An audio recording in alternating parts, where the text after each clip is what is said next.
Captain's Log Supplemental. The sweet release of Open Space. We finally got out of space, Doc. Ooh, that took entirely too long.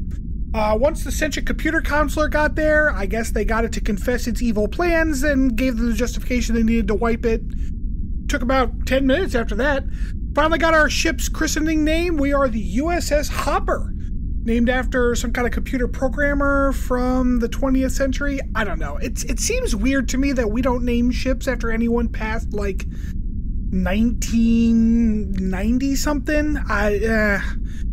Whatever. But we're on our way. We're going to do a quick shakedown cruise. Make sure everything stays together. And then, new horizons await.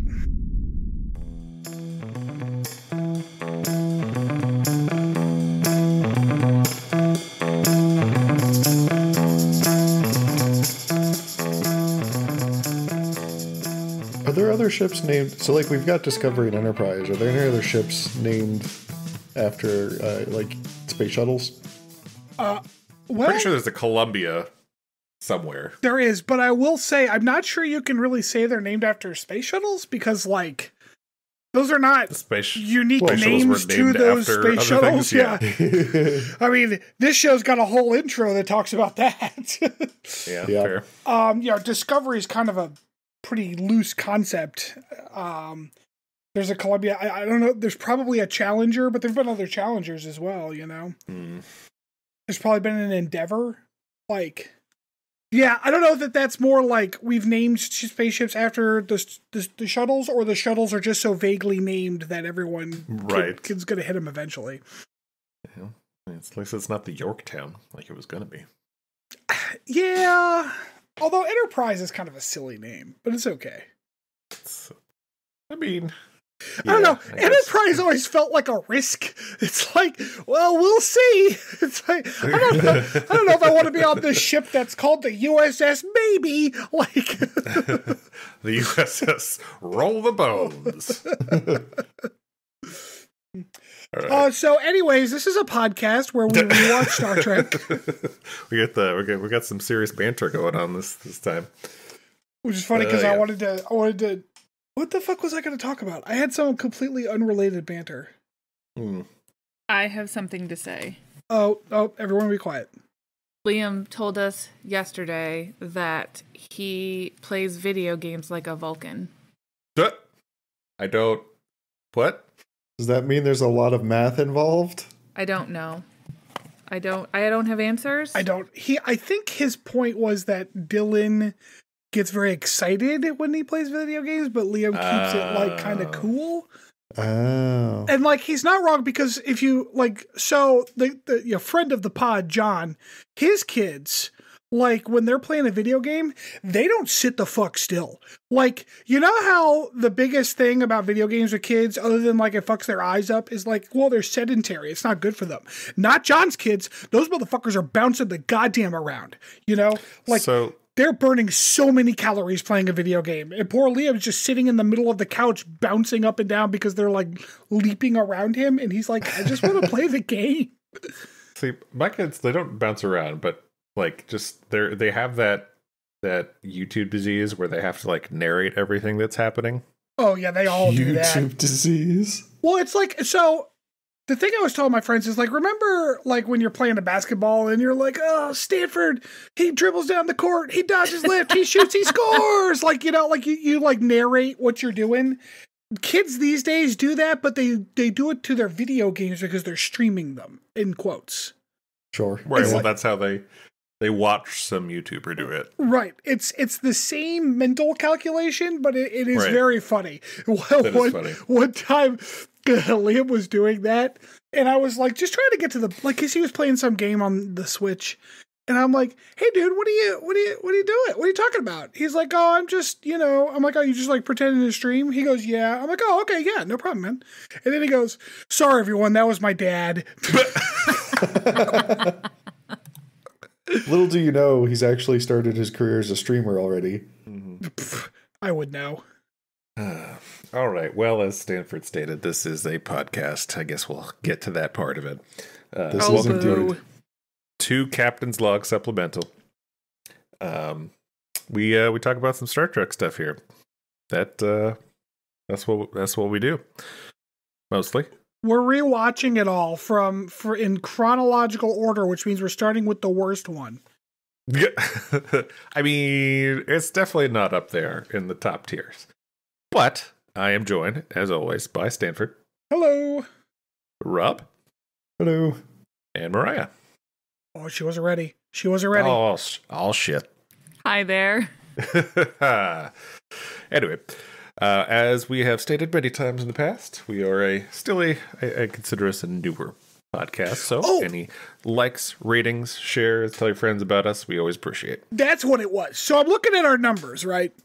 And like I'm gonna give you a little peek behind the curtain. Nobody knows that we're doing this, so like we get a couple of downloads every day, maybe, and then like when the thing drops, we get like 5 or 6 downloads because like the few people we are like, hey, you have to listen to us because we're your friends. Like their obligatory downloads kind of happen. But yesterday we got like 28 downloads, and I'm like, what the fuck? Like, did we make it? But no, it looks like one person, I guess we have a new listener because that person just went and downloaded every episode. Oh, nice. Cool. Well, welcome, new listener guy. Yeah, if you send me an email, I'll shout you out on the pod. Or you could send me an email and tell me to stop talking about you, which I will also do. Or listener girl or listener person. Yeah, those two. Did I say boy? Oh, sorry. Yes, new listener with penis. We don't care about the other stuff. No, that was Chris. Just the penises. Sorry, I got distracted. What about penises? I was being facetious. All peoples. So anyways, this episode sucked. I won't go that far. I actually really like this episode. Man, you would. God damn it, Rob. Well, we'll get to the ratings at the end, but there's things I enjoyed about it and things that I think were missed opportunities. Yes, there's a huge missed opportunity almost right away. Okay. Ooh, I wonder if it's the same one. Well, with that, let's get right into it. All right, so our cold open starts with Shuttle Pod 1, which has really been through a lot of shit in this series, by the way. Well, they only have 2 of them. Yeah. What? Just Shuttle Pod 2 just not get any action at all? Is it just poor dry Shuttle Pod 2. I think the lesson we've learned through all of this is don't get in the shuttle pod with Trip. Yeah, that's true. Yeah, has a shuttle pod ever had an issue where Trip wasn't on board? That's a good question. I don't know if it has. Yes. Okay, the only one I can think of is when Archer and T'Pol were going down to that planet and they got captured by the bondage separatists. Yeah, that's true. Oh, yeah. Yeah, good point. But that might be the only one I could think of. So, all but that time. So, Trip is a bad luck charm on shuttles. Got it. So, yeah, we see the shuttle pod floating, looks damaged, floating through space. Hoshi's trying to hail it. Nobody's answering. No biosigns. Trip and Archer were apparently on some mission. After Faith of the Heart, we cut to them listening to Archer's log from the shuttle. He says the thing. Well, yeah. He's just been saying the thing quite a bit. Except it's like Captain Starlog supplemental, which is just... I said, God, he sounds smug even in a recording. Phlox, after some analysis, thinks that Trip and Archer were abducted by somebody based on some blood and signs of a scuffle. He's Detective Phlox now. We miss another opportunity. So go ahead. So Phlox is like I there's blood on the cabin. It's I've detected their blood and the other guy's blood, and Reed's like, at least they didn't go out without a fight. And I'm like, he didn't say he found anyone else's blood. I'm pretty sure if there was a fight, they did a real bad job in it. It did not do well in it. Yeah. So right after that, we cut to the alien spaceship, and I think this is my first missed opportunity. There it is. That's the one I have right in my notes. They could hold the suspense much longer than that. My opinion is they shouldn't have done that at all. We should not have seen Archer or Trip till the very end. Just like The it would be a idea- much more interesting episode following Enterprise. Yes, following Enterprise as they try to figure out what happened. They go through this like this fucking popo asshole, and then like taking him with them to try to go track it down.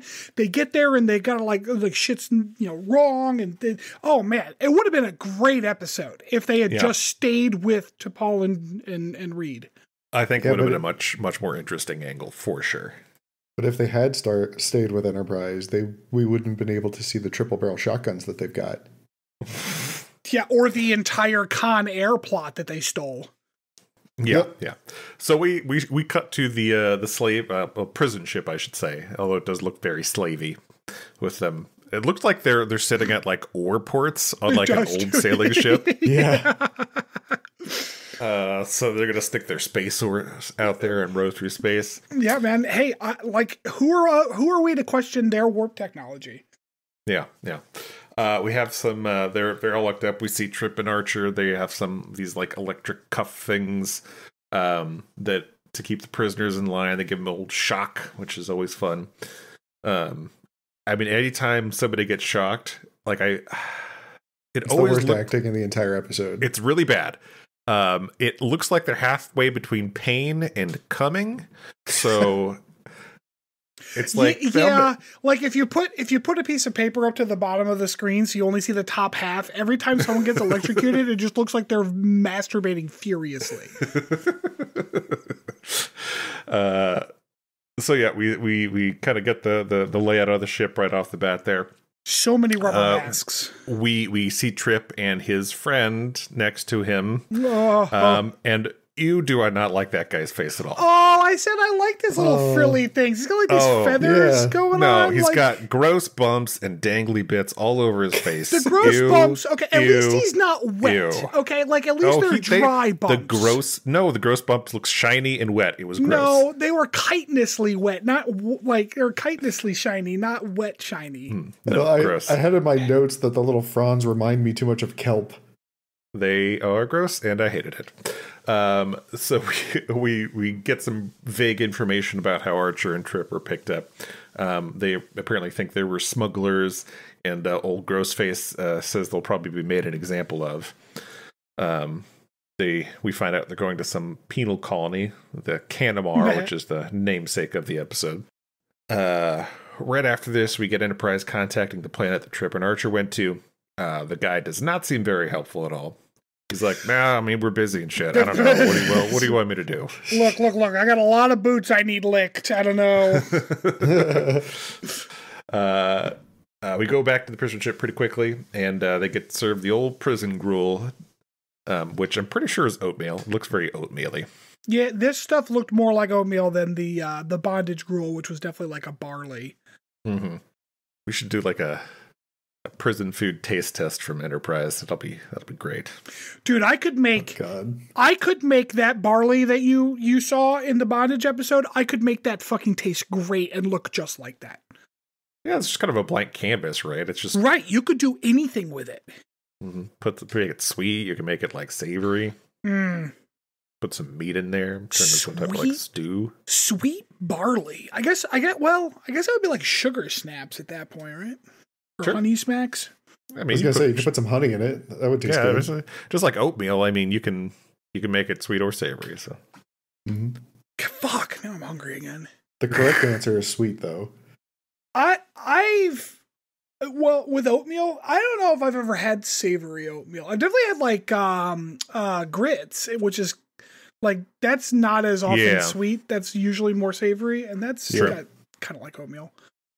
Yeah, grits. I like some grits. Delicious. Pretty good. Cheesy grits. Oh, so good. Anyway, we're getting off track here. Trip it makes some jokes about the food, but his Noskin friend behind him wants his gruel. Luckily, old prison guards give the Noskin a little shock to remind him, and then just for a good measure, they give Trip one as well.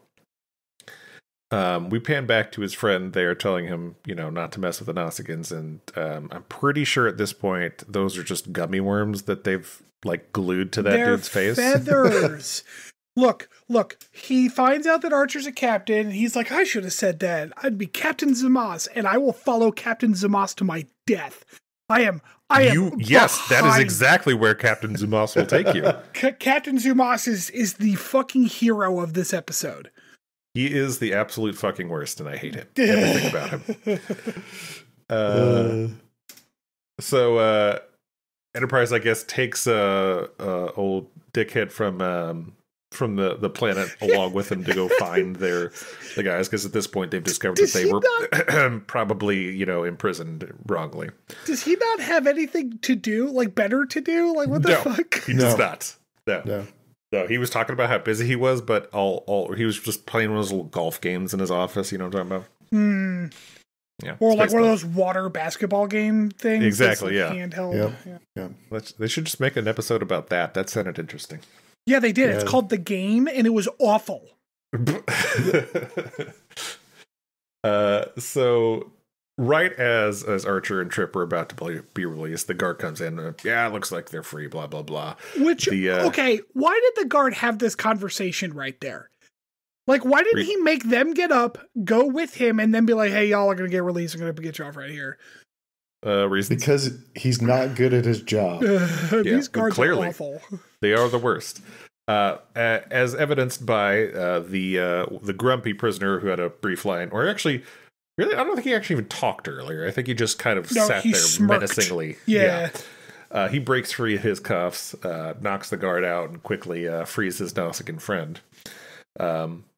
Shortly thereafter, the other guard comes out of the cockpit and runs right into blaster fire. Really tactical way of assessing the situation he did there. You act like his job is inherently dangerous. I mean, if he really had like any sort of combat training, he would have been on the ceiling. It's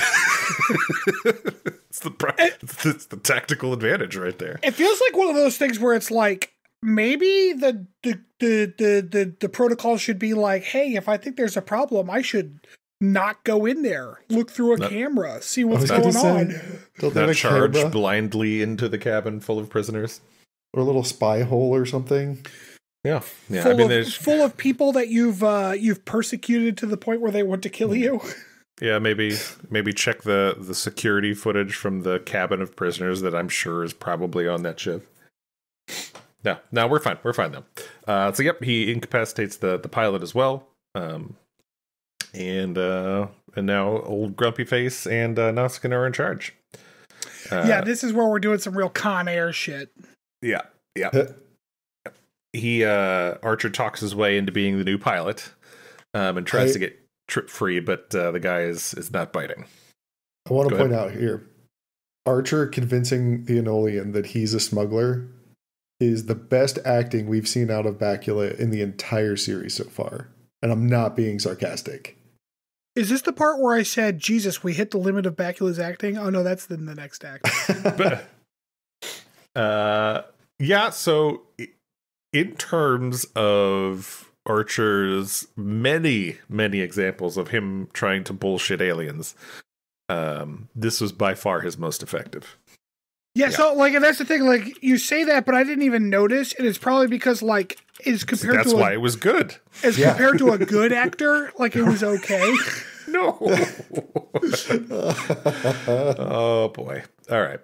So anyway, Archer acclimates himself with the ship. Alien guy in charge is ordering him to fly to a specific system. He won't tell him which planet. He's just like, fucking go there. Archer does. Oh, here I got it. Archer does his bullshit acting and makes it sound like he's a smuggler. Yep. Okay. Turns out the alien guy also has some subdermal implants that let him depolarize the cuff. We get a little depolarization going there. That's always good. Archer tries to get a message out by saying he's turning off, the little what the heck transceiver? Do they call it? Transceiver, yeah. But dude in charge goes smashy real quick, and he says, "Now it's off." Which, like, I guess the transceiver is just up in the console right there. Yep. Like, it's not like back further in the ship, and there's wires. Not just a screen that tells them what they're doing. What the fuck? So you just smash the buttons, dude. I mean, it's still on. Now I can't. Oh. Anyway, looks like Archer may have been trying to send a clue to the Enterprise, because get a quick scene at the Enterprise showing them locating some signal, and they quickly notify the patrol ships of the, what do they call those aliens in this? Enolians. In the system to go check it out. We get back with talkative alien with the gross face. Zumas, you leave him alone. He is the worst. He's had a rough day.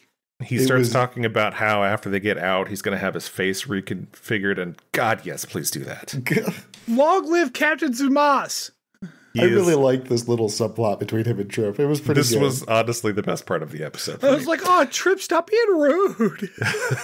Trip is not having it, and did, although he was not granted his request of a seat change. Pretty soon the patrol ships find the prison vessel. Archer is trying not to fire, though the alien dude is threatening him to fire, even if they are outgunned. Although Archer is able to convince him Trip can help them get out of the situation. Trip rigs something to discharge some plasma. The old shoot the plasma out and fire on it to make an explosion and get away. This is definitely one of the greatest hits in the Star Trek universe right here. Yeah, bananas and Mario Kart. Yeah, that is what this is. Once again, maybe ships shouldn't just like fly through random clouds. It's a little weird that the prisoner transport has weapons. Yeah, I mean, it's in space, you know. Yeah, it's like when you think about it, they give the armed guards and like Brink security trucks guns, like. Yeah, but they don't. Okay. First of all, Brink security trucks are hauling money. Second of all, they don't give them like a technical mounted 50 caliber machine gun.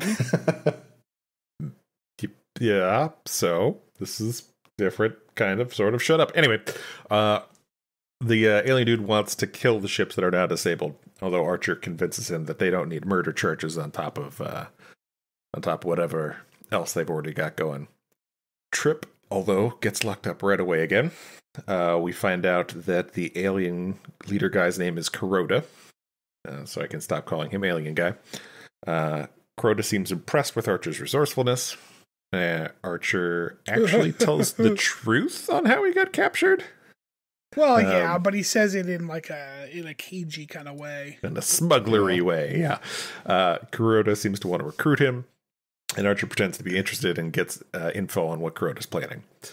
I just want to say, I wish they had gone the route of like Brooklyn Nine-Nine and had an entire arc where it's just Archer and Trip embedded inside of a smuggling ring for a couple episodes. Oh my god. 9-9. 9-9. We quickly cut back to Trip, who is about to lose his frickin' mind, and I don't blame him. At him. Oh, because no, Zumas gross is the face best. guy starts playing with his fucking face gummy worms.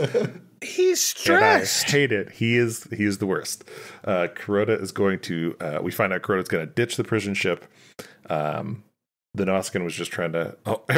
Speaking of people getting yelled at incorrectly, the Nausicaan is like, "Hey, you want some food?" He's like, "Fuck your food." He eats it. My note here is like, Jesus, dude, just take the bowl and say thank you. Like, you don't have to eat it. By the way, nicest Nausicaan ever, really. I mean, yeah, the Nausicaan's like, all right, man, shit, I just bring you some food, it's fine, whatever. We get Kuroda's sob story here of his backstory. Now, this is, I think, is where we're missing opportunities here. I think they could have made, because really this episode turns out to be just like Archer and Trip are trapped with prisoners, blah.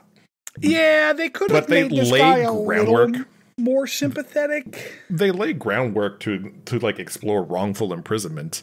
Like, yeah, but then he turns super evil. Like, we can't. Right. Yeah. Like, they could have been an interesting story, even if he did do the evil things. Still, like, there's things in here that they lay the groundwork for wrongful imprisonment, but then just basically ignore that whole subplot or message or moral of the story. Really, he could have been a cool recurring character too.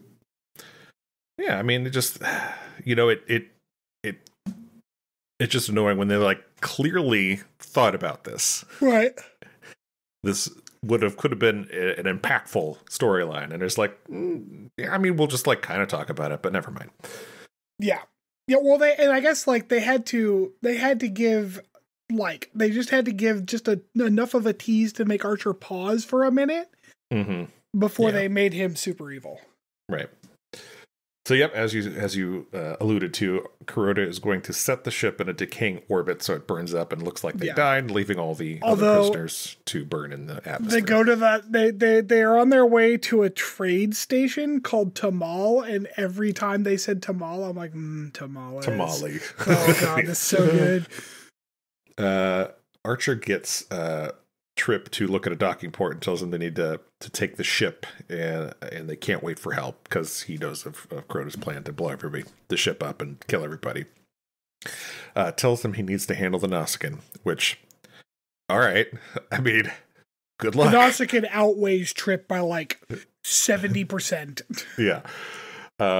He's also like taller too. He's like a good 2 or 3 inches. He's taller. huge and armed, so luckily. Very stupid, apparently. And is full of teeth. Very full of teeth. Sorry, all you need is a comically large wrench. Yeah, exactly. Yeah. I mean, it works. Shit. Back in the cockpit, Kuroda tells Archer to lay in the descent course and isn't interested in a discussion about not killing everybody. Trip, meanwhile, convinces the Nausicaan to just, wrench on some wheel and then bonks him on the head with a big wrench. Mission accomplished. Good job, Trip. And then, God damn it, ugly face. You ruined Trip's ambush. This is where I was, yeah. Although, to be fair to Ugly Face, to be fair to the wonderful Captain Zumas, Trip's plan wasn't great. Like, he was hiding just kind of like over there. He could have been like next to the door, which we saw done twice so far. I was going to say, like, this is the exact plan that the prisoners who escaped earlier used. Yes, but he saw it happen twice, and he still fucked it up. Like, Yep. Yeah, old ugly face shouts and warns Kuroda as he's coming out. And so Kuroda shoots Trip, which I guess is a stun for everybody, but he's shooting stun beams and knocks Trip out. Archer is able to talk Kuroda down from killing him, which, good job. Meanwhile, Trip wakes up re-imprisoned, and Ugly Face tries to convince him that he should be thanking him. You be respectful to Captain Zumas. Jerky McUglyface, got it. Oh, man. We see the shuttle coming into dock, and look, it's the Enterprise crew. I guess they intercepted the shuttle on the way to the prison ship. We kind of skipped this a little bit, but like the Enterprise shows up and they're like, there's a shuttle like approaching. Yeah. And T'Pol's like on screen, and they show it on screen, and then she's like magnify, and it gets a little bigger. And then like it's like that didn't help at all. Like they didn't do anything. Like now it's slightly bigger on the screen. Like what are you looking at? Enhance. Yeah. They're looking for the snozberries. They taste like snozberries. Lost my place. Oh yeah, so Enterprise crew busts in. Ensign Redshirt gets shot immediately. Yeah, the Enterprise is like the door opens and we see Reed, Travis, and Chad. And so believe it or not, Chad gets shot. Yeah. But Travis goes and checks on him. I think he's all right. Real good tactical formation they had, just standing in the middle of the doorway as it opened. Yeah. Again, they need to use the ceiling. That's and I mean that's standard mount is like when you're about to breach into a room, make sure you stand immediately in the doorway. Yeah, that's how it goes, right? Yeah. Yep. Yeah. Especially behind Chad. Well, that was Chad's the real cover. It's just a wall of meat. Yeah, luckily all the plot armored characters are fine. A small battle ensues, and Chad's all right. He just got stunned. Archer tells his crew to get everyone off the shuttle, and then goes to the cockpit to do something for some reason. I guess he just wanted to play with some buttons before he left. Yeah, I guess he wanted to tell the ship to pull up, and he's like, it's not going to work, but at least it'll buy us some time or whatever. Although he has to continue to hammer buttons, so I don't know if the ship's like, no, and he has to like, you know how like when your computer's doing something you don't want it to, and you just have to keep clicking the buttons to trick it into like continuing to do what you want it to do? Yeah, absolutely. He's going to like put off the update for, restart in 10 minutes. Like, remind me in an hour. Just leave me alone. No. Clearly, you have not played Kerbal Space Program with a spaceship that did not have enough gyros on it, because you wind up mashing a lot of buttons quite a bit during liftoff. Yeah, I had to get the mod that does like the auto correction for that, because goddamn is that annoying. The prisoners and guards are evacuated, and meanwhile Archer is still jamming on buttons at the con. However, eventually he makes his way out and he tries to grab Kuroda, but Kuroda is conscious again. We get a little captain fight here, which Archer which wins, was the mostly. least dramatic fight in the whole episode. It was like a long, pointless fight. It was a long, you know how like, and then it just ends. You know how like you watch like new Star Wars movies or even the prequels, and then you go back and watch the original Star Wars movie, and you just see like Alec Guinness and whoever old guy they got playing Darth Vader, and they like just kind of like these old guys fight with their shitty swords. That's what this fight was compared to everything else in the episode. Yep. Like dramatic phasers and super cool spaceships. And some wrestling. Then Archer kind of, old man fighting this other guy. Eventually they kind of break apart, and Kuroda goes back to the cockpit shouting about how he won't go back to prison. And he stays on the ship while the shuttle escapes, and we don't even get a fucking explosion. No, we don't. Does he come back? I don't think he comes back. No, he doesn't. The shuttle's pulling away from the ship in the atmosphere with the trails and shit, objectively nice, like CGI shot. Yeah. It was very cool. They blew all their budget on that, so they couldn't actually give us an explosion. and my last note for the episode is fucking hell, Bakula, can you try to act, please?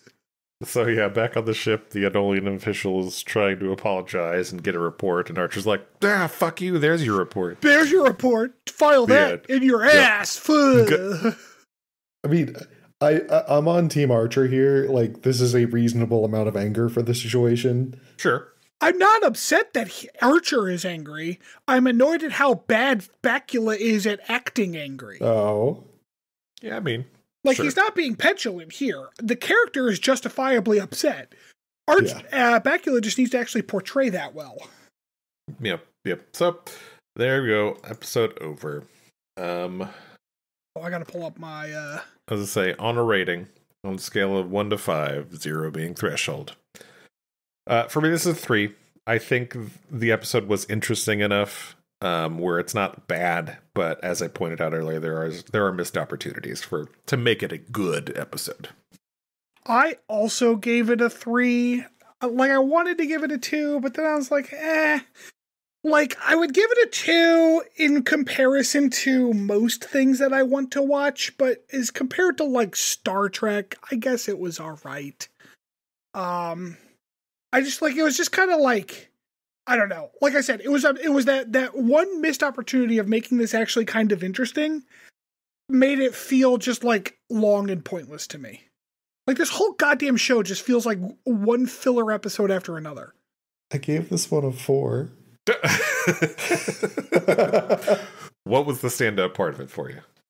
I really liked Frond Guy. I know you don't like him. I love Frond Guy. Don't get me wrong. I thought he was an interesting, like I said, I think that interaction between Trip and him was the most fun part of the episode. Zumas was fucking hilarious the entire way through. Yes. Everything about that. Every time that man was on screen, I was laughing. As much as I hated his face, and I say you got to believe that they made his face so fucking goofy on purpose. I liked Zumas. I liked Kuroda and his motivations. I liked that they gave us a shuttle pod episode that wasn't just 2 people stuck in a goddamn shuttle pod. Sure. Yeah, my issue with Kuroda was that, like, sure, his motivations are fine, but they're also generic. Like, it's the same, but like I said, it's just Con Air again. I mean, it's hard to shove a lot of that. Yes. Yeah, there were definitely missed opportunities for storytelling here. But like it's hard to shove all of that into like 40 minutes. This same episode was in fucking Battlestar Galactica. I've never actually watched Battlestar. The newer ones, they're pretty good actually. It's funny because the character I'm talking about, who was on a prisoner ship and then led a prisoner uprising on the ship or whatever, like he in the new episode, the actor who played that character is an actor from the original show. Huh. Did you watch the show, Rob? So the only thing I remember ever watching was that one night where like we ordered not college pizza. What was the Canyon. one that had the we ordered from Canyon, ate a lot of pizza and like binged a bunch of episodes in a row. That was like the season start. I don't know if the big political rival was in those episodes. No, I didn't really. I'm not gonna lie. It didn't really like grab me like it did for like everybody else. Like all of my friends love that show. I'm definitely the odd man out here. I kind of wonder if it would be better if I went back and tried to watch it again now. I liked it at the time. I haven't seen it in a hot minute, so I don't know. But like it was all right. All right. Well, I think that wraps up our summary portion of the show. When we come back, we'll do a little deep dive.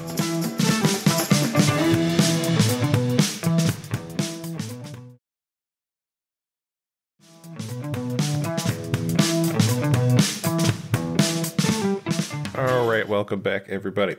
All right, so for this week's deep dive, I was thinking and trying to figure out something interesting or meaningful to pull from this episode, and I came up with nothing. So we just gonna talk about Con Air for the rest of the time? Right, yeah. So I'm like, all right, what was the theme of this for me? And it was missed opportunities, and that led to my rabbit hole. I'm like, all right, missing things, you know, and it got me thinking about people missing kind of the point of Star Trek, missing the message of Star Trek. This better be about libertarians. Well, I went on just like a little internet rabbit hole, and I'm like, all right, what are people's complaints and when they criticize Star Trek recently, in particular? And I'm sure we've all heard about, you know, oh, it's just so political now, and it's too woke. Too woke, exactly, yeah. And I want to start out with a few examples and then get into one of these examples more. But I found some fun's maybe not the right word, but some really weird ones. Like this one, who was a right-wing preacher condemning Star Trek Into Darkness for you'll never guess what, bestiality. Okay, hold on. Okay, Into Darkness is Benedict Cumberbatch. Yeah. Okay, bestiality. Boy. Oh, yes, because there was that whole scene when Kirk just pulled down his pants and fucked a dog? What the fuck are they talking about? No, is it with the blue girl? No, there was the green girl in the first movie. Okay, the green girl. So she's an Orion. On a some episode of something called Generations with Vision, Swanson, the guy, the pastor, explained that he wasn't going to be able to take his children to see the new Star Trek movie because Star Trek and evolutionary theory, he claimed, promotes interspecies romance, which is equivalent to bestiality in his estimation. Whoa. Oh, he's just saying that because like Uhura and Spock are dating, that's bestiality because Spock is basically an animal. Let me get to it. Okay, so Swanson. This keeps talking going. with talking with an interviewer. I'm going to read the bit of a transcript here. Oh God, Swanson. Do I really want to take my kids to watch a movie that implicates the good guy in the film is mating with the wrong species? But not just one, but two. Buter, the interviewer. Well, you know, I could understand that Christians would get upset if it was a male of a different species. No, actually, I'm not sure that the bestiality and homosexuality are really all that different. Oh, God. Fucking hell. Swanson. And somehow it gets worse. So, Dave, I said to myself, we're not going to go see that movie, so, you know, you got to draw the line somewhere, don't you? I mean, AAA, and how many Christians asked that question? I actually did a survey. I mean, I went on to Google and kind of Googled, you know, Christian sites. I mean, I try not to put the wrong kind of wording into the Google search, because if you do that, you can be in a heap of trouble. I'm sorry, this is just hilarious. So I did a little So search. I Googled, it turns out I accidentally Googled which churches don't like two men fucking each other. I want to see a penis cream pie XXX. So I did a little search. Turns out there was a Catholic site had a little forum discussion on the issue. And nobody brought up Leviticus 18 Dave. And of course, the whole premise of this is that within an evolutionary construct, there is no real problem with speciation and cross-species mating. There's no problem with that at all. In fact, that's how you evolve, and that's how you get evolution. And then so the end result, of course, is that evolution has no basic problem with bestiality or cross-species mating. Oh, well, actually, now that he puts it that way, never mind. He's completely right. Yes, what Darwin said was, fuck your dog. That's exactly what he said. My mistake. I'm going to church. So yeah. I went down the internet rabbit hole and found that article, and was like, I just have to share this. Okay, but did Kirk have sex with anyone Into Darkness? There's an episode. There's a scene where he wakes up with two alien chicks in his bed. Yeah. Yeah, that was at the beginning. Yep. I found another one where, by the way, the internet is rife with crazy, it's too woke criticism of Star Trek Discovery in particular. Yeah, Discovery is too woke because there's a lady in it. Well, don't forget the gay scientist and doctor. You know what's funny is that, I have seen far less complaints about the gay people than I have about a woman being in charge. Yeah, there's been a lot of that. Go ahead and think about what that tells you about these fucking people. Yeah, I then found some blog post by, I can't even see his name. Oh, it's actually Ray Chelensky. That's some bloggy posts. I'm assuming fuck Ray Chelensky. Star Trek Discovery. Stop preaching to the choir. Okay, here it comes. He sets up, talking about how, of course, he's a big fan of Star Trek, and he's definitely open to all the things, and he doesn't. Hey, they had black people. Okay, so he's really on board with woke. Referencing also the female Doctor Who, which had its own sci-fi community hubbub bullshit. Did that actually happen? The female Doctor Who? I don't know enough about Doctor Who to confirm or deny. Okay. It did, yeah. Did it stick around, or did she come and go and then they went back to men? They went back to men. I think they're planning on going back to a man. I don't know if it's out yet or not. I remember reading stuff about it. Yeah. So anyway, he says, let's pull a couple lines out of here. I can say my intense dislike for Star Trek Discovery in general, and the Michael Burnham character in particular, had nothing to do with sex or race. Sure. Name one thing about that character that's not her skin color or her gender. This is the problem, talks about how, as a whole, it was badly written. And that the worst writing was reserved for her. And goes ahead and says, "Oh yeah, this is shared by a great many Star Trek fans, I'm sure." Let's see here. Talks about how an entire book could be written about gaping plot holes, directionless narrative, complete disrespect for and disregarding of Star Trek continuity established over 5 decades. That part, actually, there's interesting conversation to be had about. But, you're gonna talk about narrative continuity when you're talking about fucking Star Trek? Exactly. What the fuck? They have gone against any type of continuity pretty much every series that comes out. And then you got the classic line, having social justice virtue signaling jammed down our throats pissed us off because it is not only completely unnecessary, it is also insulting. Longtime Star Trek fans didn't need to be sold on the idea of social diversity. We have been sold on that idea since 1966. So I don't know if you knew this, but racial equality and racial that shit was all division. solved in 1967. Yeah, it's done. Yeah. Didn't you know? We're done. That's not a thing I don't even anymore. know. Like, I'm not even sure why I'm fucking talking about it right now. I don't even know what it is. Yeah. Mm-hmm. Yeah, definitely. Something we learned about in history class. Everything's fine now. Mm-hmm. So yeah, lots of nonsense arguing on that one as well.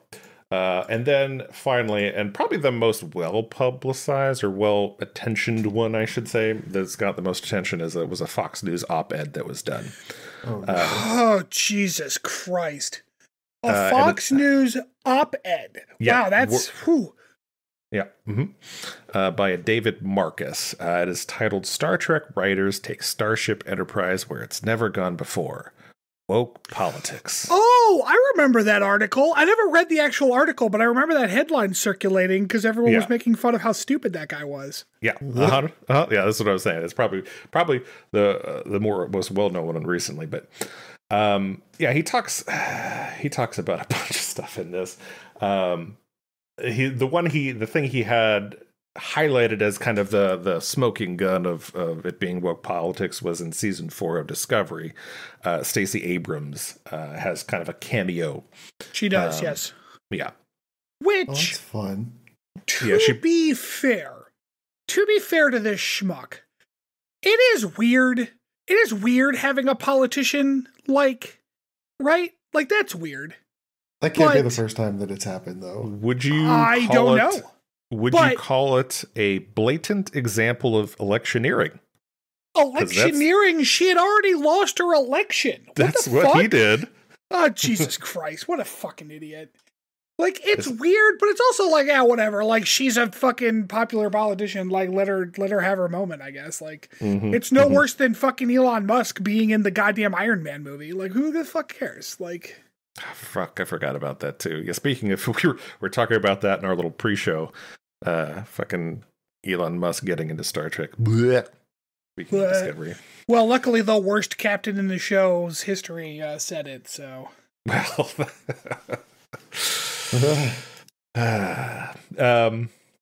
So apparently, just a whole bunch of stuff in there, talking about how it's just too political now, and clearly Star Trek has always been political. I mean, right back to the very first series, Star Trek. Totally lost my train of thought. Yeah, original series where there is overt political commentary on current events at the time.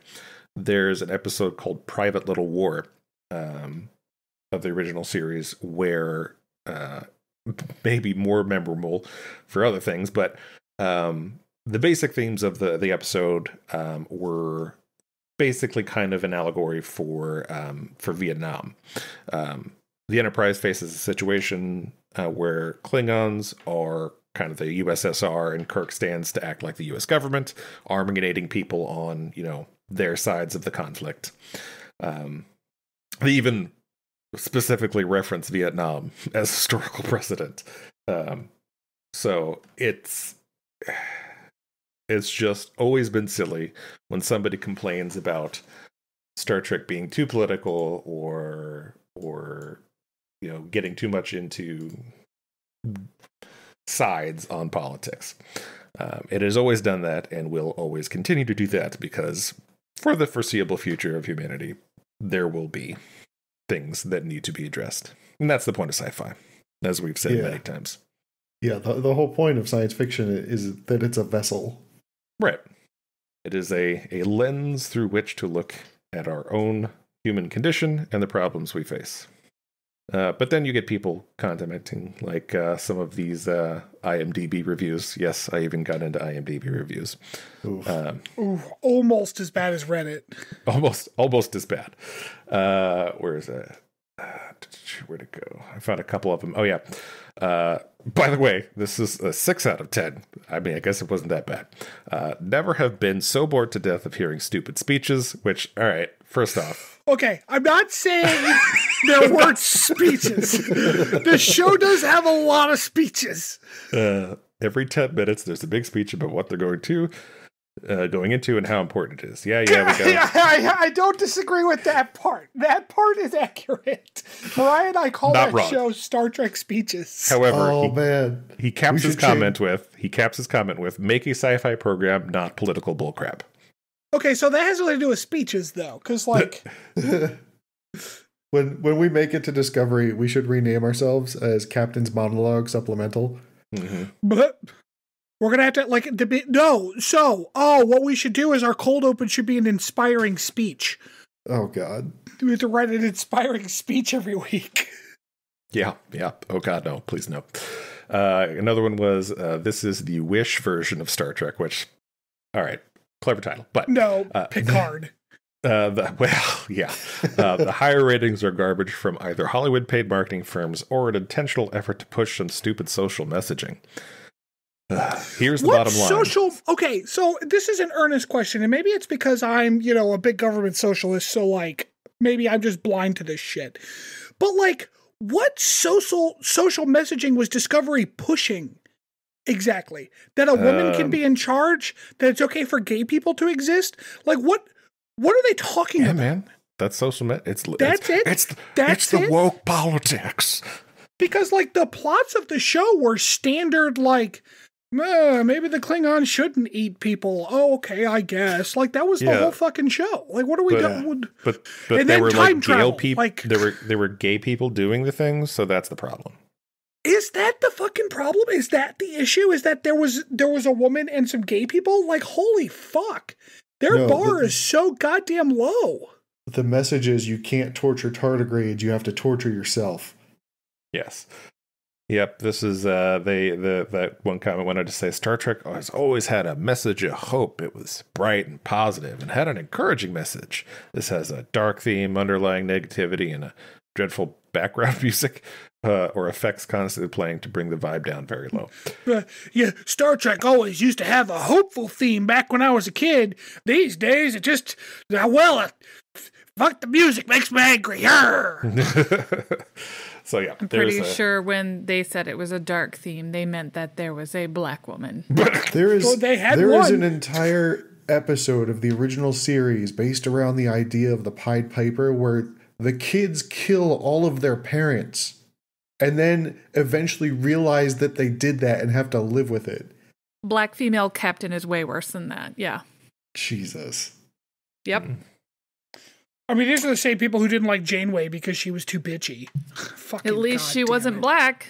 Yeah, well, it turns out that now they're like, God damn it, we want the white woman back. Mm-hmm. Yeah, got another one here. Probably this last one I'll read because these just go on forever. But the perfect show for anybody who hates Star Trek. Where to begin? For starters, it claims to be in line with the original series and its timeline, yet nothing on display lines up with it, even visually resembles it. Instead, it tries to replicate the look, feel, and energy of the Kelvin timeline movies, catching some strays here, but it even fails at that. The characters are mostly stereotypical and likable, and here's our common theme. It feels like everything that the original series tried to say has been thrown out the window to appeal to a one-sided politics. One-sided politics. Gene Roddenberry was trying to present hope and optimism for the future, but here, as far as Discovery is concerned, the future is to be pretty cold and uncaring. Yep. That's what they were talking about. Okay, so here's the thing. All right. Let me just stop real quick. I need to make it perfectly clear that because sometimes I feel like Matthew, you and I like to be sarcastic, but we what? I want to make sure it's clear that I am being sarcastic. That these people think it is bad that there is a black female captain.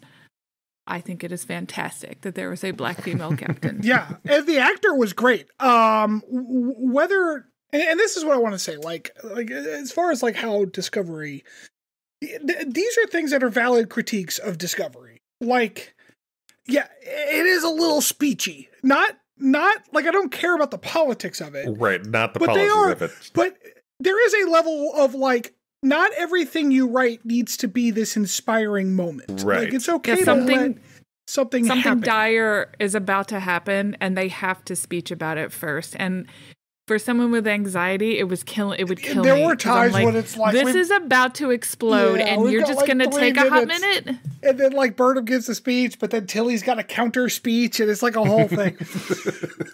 Okay, it's like the writer's room saw DBZ and thought, like, man, that would make great Star Trek. Yeah. How about instead of Super Saiyan, they just speech. Yeah. Instead of charging up for an episode, it's just a whole episode of speeches. Yeah, it's like they took the people who write cooking blogs and were like, we need you to write dialogue for this show. Mm-hmm. Yeah. I gotta say, I've only just made it to the part of Discovery where they take the time leap to the future, but like up until that point, I've enjoyed the ride. Like, I loved it. And so here's the thing. Here's the thing too. Like, so yeah, speeches. The other valid complaint's the wrong word. The other valid criticism or critique of the show is that guy saying like they're too reminiscent of the Kelvin timelines. They throw away a lot of the aesthetics and stuff that the original shows were going for. That is true. And it's not, and like, they were doing it on purpose because the people who started Discovery did not really want to bring the, in quotes, baggage of the old shows with them. They wanted kind of a fresh reboot. That's why the Klingons look different. That's why everything's kind of visually different. I mean, there was not a tight catsuit to be seen. Right, exactly. The women were allowed to just be women. I get it. Yeah. I can see. But like, and then of course visually you're in a more modern era where like that's how film is done these days. I'm not saying it's good or bad. That's just how it is. A lot of lens flare, especially in science fiction, a lot of bright colors contrasting with darker tones in the background. Like this is just how film is done these days.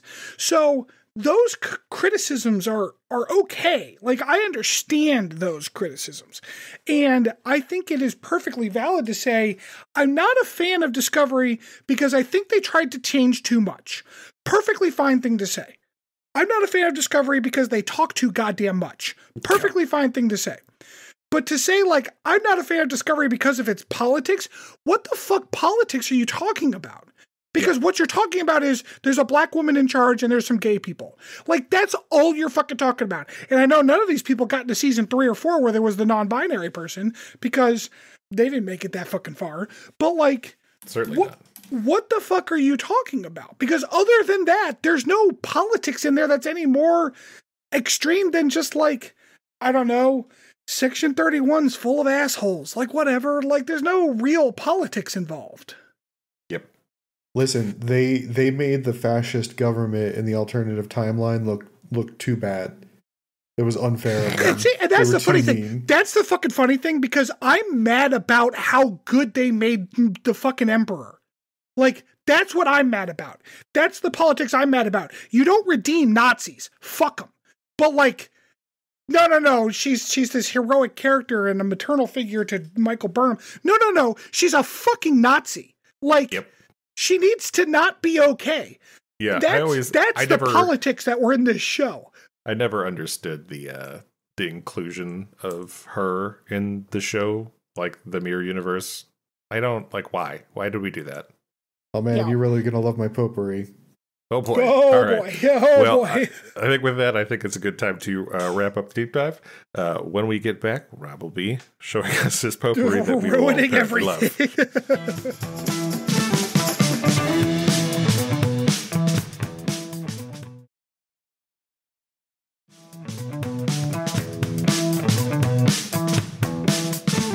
All right, welcome back, everybody. So for this week's potpourri, I figured we've looked at all of the canceled Star Trek projects. We've dreamed up our own Star Trek projects. I thought that this week it would be interesting just to take a look at what the actual future projects are that Paramount has planned. Shit. Yeah. Oh, this is what you're talking about. Am I gonna like any of them? Oh, okay. Hold on. I'm sorry, Rob. I just need to make one statement. I need to make a statement. Mariah, just give me a moment here. I'm gonna make a speech. Before you make this statement, I need you to think about where you are, that you are doing a Star Trek podcast, that you watch Star Trek almost every day. Hold on. I need you to. I just want you to think about the question. I need to make a speech. I need you to hold on. No, you need to first answer this question to yourself in your heart of hearts. Do you like Star Trek? This is what my speech is about. All right, hold on. All right, everyone should quiet. All right. We got to get to your soapbox. Hang on 1 second.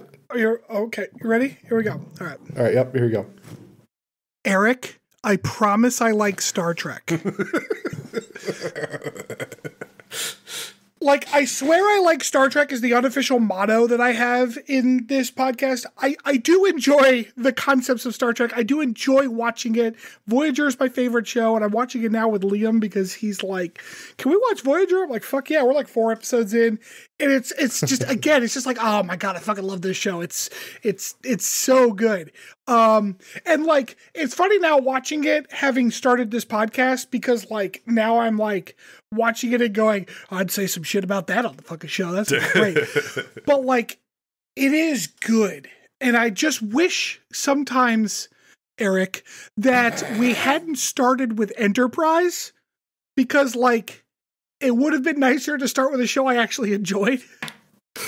But I promise all of our listeners that despite all of my saltiness, I do like Star Trek.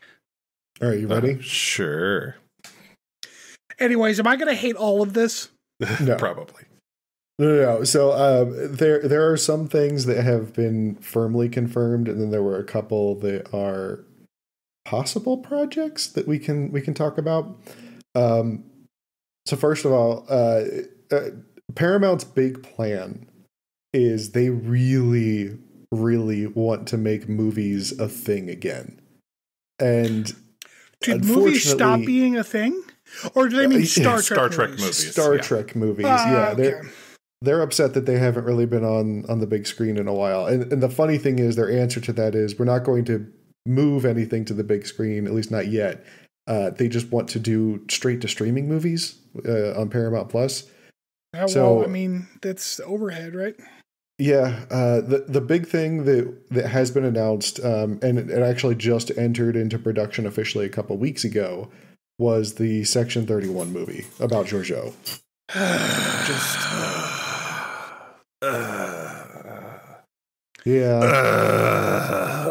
I swear I like Star Trek, but letting a Nazi have her own show is not Star Trek. Fuck that shit.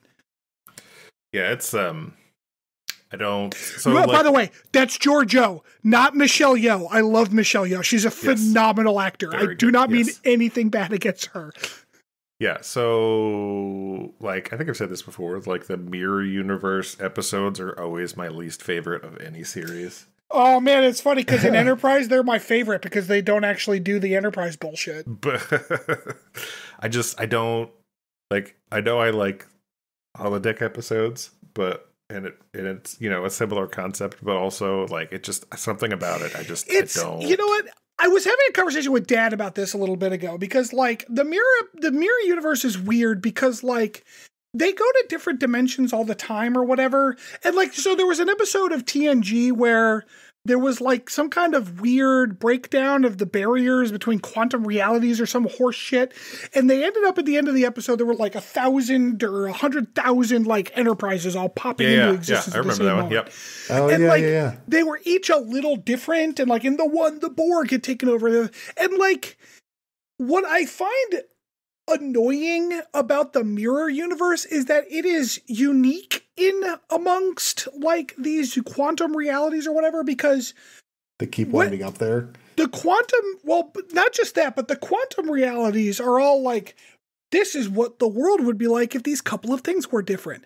But like the mirror universe is, this is what the universe is like if all the humans were evil assholes. Like that's what it is. Yeah, it's like the same timeline, but everyone's a dick. I think that's what bothers me is I think you put it perfectly there. It's the same timeline, but everybody is a dick. Like it's so lazy. Yeah. And as a one-off throwaway thing because Kirk went through the transporter and ended up in the same timeline, but everyone's a dick. Sure. Totally fine concept of like a single Star Trek episode. But they keep going back whatever. To the well. but they gotta keep going fucking back there, and it's so annoying. Over and over again. Mm-hmm. Yeah. So interestingly enough, despite wanting to like go back to movies, this is the only one that is a hard confirm. What I found out is that Star Trek Kelvin Timeline movie number 4 is still on the books, but there's zero movement on it. They haven't like officially canceled the project, which is interesting because like Chris Pine straight up said like he's not going to be doing another movie. I was under the impression it was kind of like, you know, like a politician that says like, well, we're suspending our campaign, even though that means like we're done. Like we're not going to do it. So I thought I was under the impression that the 4th Kelvin movie was effectively dead. Like it was not going to. I mean, like the actors, like it's been a number of years. Like it's been a long time since. Yeah, and Chris Pine's got to be what, in his 40s? He can't possibly do a Star Trek movie then. That's not what I meant. I'm just saying, like a lot of time has passed. Yeah, interestingly though, one of the rumors that I've seen, the director who directed Star Wars Andor wants what a great prequel show. That was so good. Right. Well, he wants to direct a prequel of the Kelvin Timeline movies. Okay, so I have a question. Okay, this is when you say that. Okay, wouldn't a prequel to the Kelvin Timeline movies just be a Star Trek movie that happened before the time change, or does he mean like after Kirk's dad dies, but before Kirk becomes a captain? Yeah, so a couple of the articles I was reading, they are just as confused as we are about this. Okay. They're like, okay, so does altering the timeline also affect timelines in reverse then? So, right, because Nero shows up at a very specific moment. So if you're doing a prequel that happens before that moment, then that's just Star Trek. Yeah, which is like it's fine, whatever. Mm-hmm. But if anyone's going to do a good Star Trek, it's going to be fucking the Andor guy. Oh man, I think because I think he could pull off doing a show or a movie that wasn't just about fucking Starfleet. Speaking of keeping politics out of your media, they're going to be real mad when that one comes out. They were mad at Andor. I know, it was wonderful. And then the last movie I saw whisperings of, again, this is not official. Apparently Patrick Stewart has been pitching to have like a follow-up, like a final closure to Picard. Oh God, dude, stop, man. I love you as much as I can, Sir Patrick Stewart, but just go be retired, please. What I thought was interesting is like before Picard came out, he like had said that he wasn't going to revisit the character, and then he got his own fucking show. Yep. Then that money came in. Well, like, I mean, ew, do you think he thinks Discovery was too woke? No, I doubt it. No. I have absolutely no idea what his politics are. Like, I assume him and Ian McKellen are pretty good friends, so I assume he's relatively liberal. Yeah, he is. Yep. Yeah, it just like he can't be a main character anymore. I'm sorry. He can't. I guess I don't, it's one of those things where it's like, what wrap up does he feel needs to happen? Because I saw the last episode of Picard. We're good. More stuff with his kid, maybe. What's left? Then do that movie. Wasn't there supposed to be like some spinoff that followed him? Legacy, yeah. Are you going to talk about Legacy, Rob? No, we talked about that on the failed projects. Yeah, it's just like I love Picard, but he had 7 seasons at 25 episodes a season, a bunch of movies, and another whole show. Like, we've explored the character. Right, and I guess that's my thing. Like, I don't see regardless of Patrick Stewart's ability to act and not be 1,000 years old, I don't see what's left for Picard as a character. Right. That's my point. Yeah. Especially with all the closure with Q and all, like, I think it's just kind of done. Which, let me tell you what did not need fucking closure. Because, like, and as much as I know I don't like Q as a concept, but, like, what you're doing with Q gets completely undermined by having closure. Because he's supposed to be enigmatic, unknowable, and just doing his own thing. But then to have like this weird wrap up of him is so antithetical to the character. Q is supposed to exist for hundreds of thousands of years. Like a human lifespan is nothing to him. You know, it's a single step on a walk down the Appalachian Trail. And yet we have to have this weird kind of closure to him and Picard at the same time. I don't know. I don't like it. It undermines the only thing about Q that was kind of interesting. I don't even necessarily hate the wrap up, but like also they used it as like an excuse to magically heal Picard's body. Well, wasn't he in an android body at the end? Spoilers. Yeah, but also like I don't know. They did. It was a thing. Anyways, if you really want to hear me complain about Star Trek, let me tell you about the Borg in that fucking show. Because god damn it, that was stupid. Oh. Speaking of shows, TV shows. So later this year. Hold on. What were the movies? So we had you had Section 31, the fourth Picard Kelvin wrap-up. movie died, and then the Picard wrap up. Okay, so those were the 3 movies. Okay. Yeah. Well, and then the prequel for Kelvin. Oh, the Andor prequel. That's right. Okay. Yeah. Yep. And then for TV, this April is going to be the newest Trek that we see. That's going to be the kickoff for season 5 of Discovery. This will be the final season. Yes. We're supposed to get 10 episodes. Cool. Then later this year they're estimating a Q2, Q3 release for Lower Decks season 5. Okay, hold on. So for Discovery season 5, you said 10 episodes? 10 episodes, yep. So do you think they're just going to do one long speech over the whole season? That's the last episode. It's just one speech. Yeah. Lower Decks season 5, yes. Good. Lower Decks season 5. Still fucking hitting wins in the catching W's in Lower Decks is good stuff. Yeah. At some point this year, we haven't gotten a concrete date other than it's supposed to release sometime in 2024. Season 2 of Prodigy is going to come out on Netflix. Liam has been watching the hell out of Prodigy. Apparently, it's really doing well over there. Like, it hit the top 10 for kids Netflix. Like, that's surprising. That's a fun show. It's Star Trek. Like, I could definitely it's action enough to keep kids' interests. I watched the first half of the first season. It is good. I liked it. Right. I didn't realize, like, at the end of episode 10, like, actual Janeway shows up and she's gonna, like, go find the protostars. It's cool. I need to watch the other 10. Are we gonna watch that on the podcast? Yeah, it's canon. We have to watch the animated series. We might as well watch that. It's a solid point. And then the last one that is official would be Star Trek Starfleet Academy. So this got announced in March of last year, and it's supposed to enter production this year. They said that there was a possible release in 2025 for it. All I can think of is like it's just going to be like fucking Harry Potter. There's gonna be like a sorting hat that puts you into your track.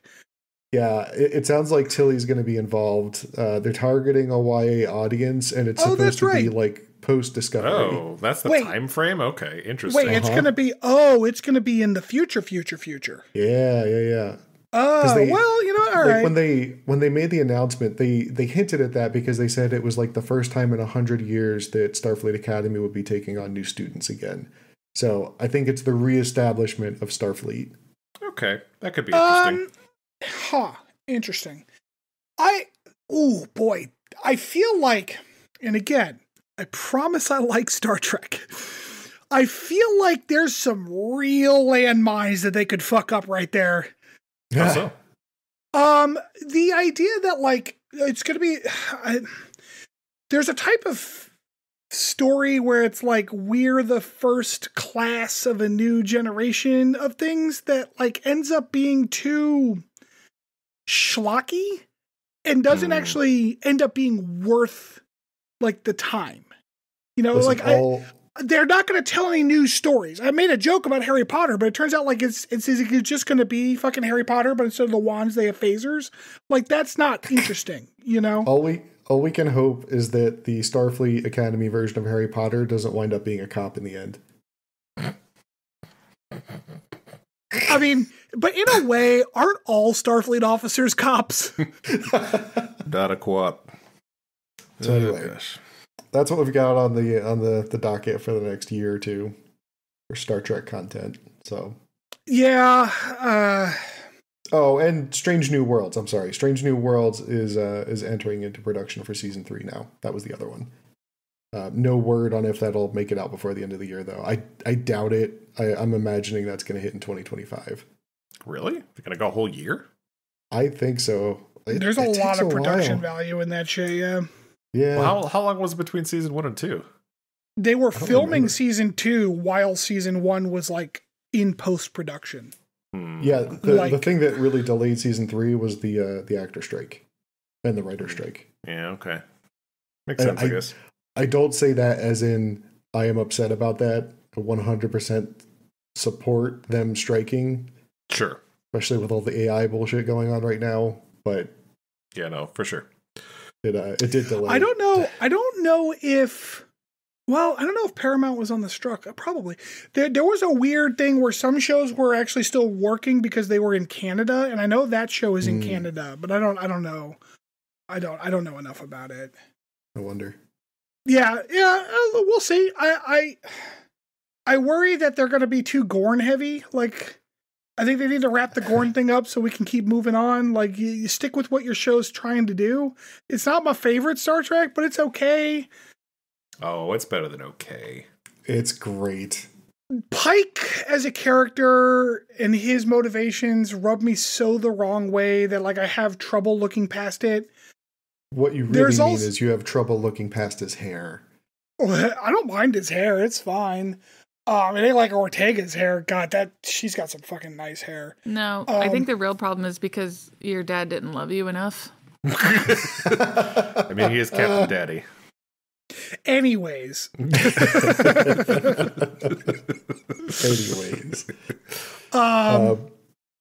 what we got for future Star Trek. I think that show is trying to... I think the thing that people like about that show is that it's trying to be more week to week instead of arcs. And so, like, if they fall into an arc, I think it's going to kill the momentum that they've been trying to build. Man, I don't know about that. There's a lot of character growth from episode to episode. Yeah, and that's kind of background arcing. Like, there's a difference between like essential tension or whatever, and we have to resolve this like long. Like, it's okay for characters to have secrets, although I really need Mbenga and Chapel to just fucking let everyone know what's going on, because I'm tired of secrets like that. Do you mean I can't handle that? But like, you mean like arcs like Discovery? Right, that's what I mean. Like a seasonal plot. Sure. Okay. Which I'm worried that the Gorn will turn into with such a cliffhanger. Especially since this is already kind of like a secondary hit of the Gorn. Also, I don't find the Gorn that interesting because it's like, okay, whatever, they're assholes. The end. Like, I don't know. Lizard. I was much more interested in their shit with the Klingons, but that was just like 2 episodes and they're done, you know? Yeah. You mean when they started,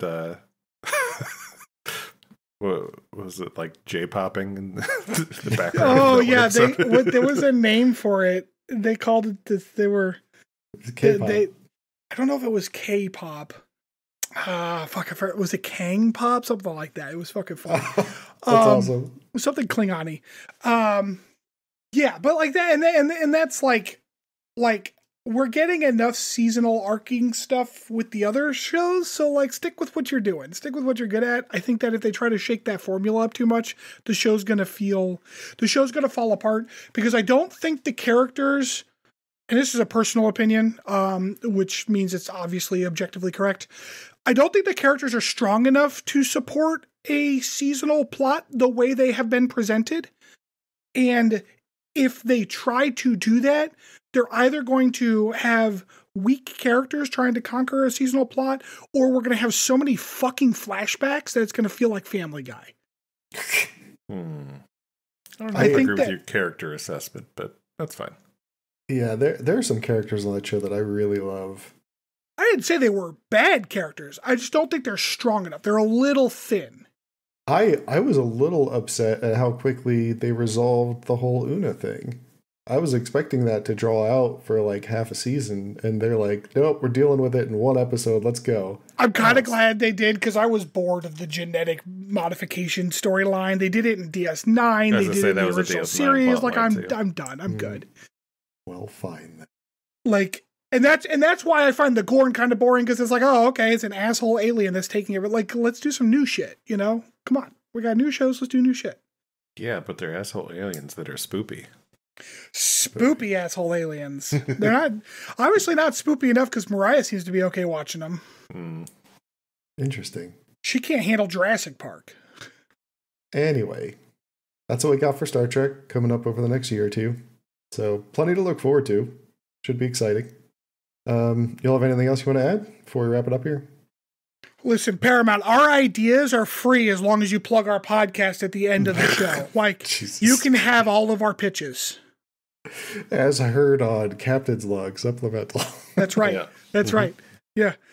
Paramount will be the official podcast for those shows. This is a sacrifice we're willing to make. This is a sacrifice we're willing. I am willing to make my livelihood off of you doing stupid shit with our pitches. We'll even host Scott Bakula. I'm sure he's a lovely fellow. Ooh, I don't know. I feel like Scott Bakula might be a conservative. Oh, no. Don't put that juju out there. You don't know.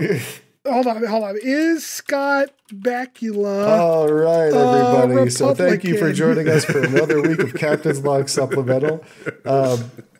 As Chris mentioned at the top of the podcast, please remember to rate, review, subscribe, tell all your friends and family. And on that note, before Stanford has a chance to finish his Google search, we will catch you all next week.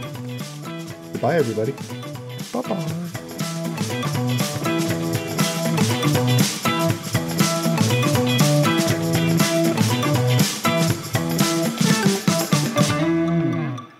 Thanks for listening to Captain's Log Supplemental. You can follow us on Twitter at PodCLS or send us hate mail at podcls3@gmail.com.